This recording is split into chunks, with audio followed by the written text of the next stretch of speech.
Okay, so let's have a look at working 4 for the 2022 exam paper in McCormack. So it's saying buildings are to be depreciated at 2% of cost per annum.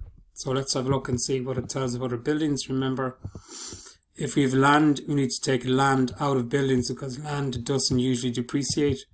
So the amount that we have for our buildings,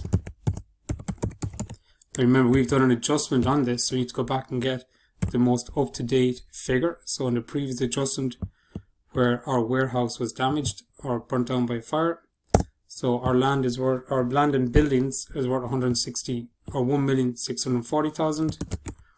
Our land is worth 1 million. So you're going to take these two away from each other to get the value of our buildings, and it's that figure then that you're going to calculate your depreciation on. So 640,000 then is our value of our buildings. It's going to be depreciated at a rate of, let's have a look at the question, 2%.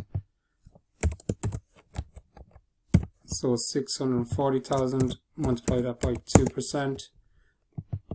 Going to give us 12,800. So that's going to go into your profit and loss in your expenses, and it's also going to go into your balance sheet in your depreciation section of your tangible asset. Now, I don't think we've got any depreciation building so far, which we don't. So that full figure of 12,800 goes in to the depreciation section there. So with that adjustment then, so buildings put in there, so we would have done an adjustment in the previous account, in the previous adjustment on buildings to calculate the new figure for buildings. Make sure you use the most up-to-date relevant figure. Remember to take away your land because land doesn't depreciate. That's going to give you a new value for your buildings, and then use that figure then to calculate the 2%. That gave us 12,800. That goes into your profit and loss as an expense, and it goes into your balance sheet underneath the accumulated depreciation in your tangible asset.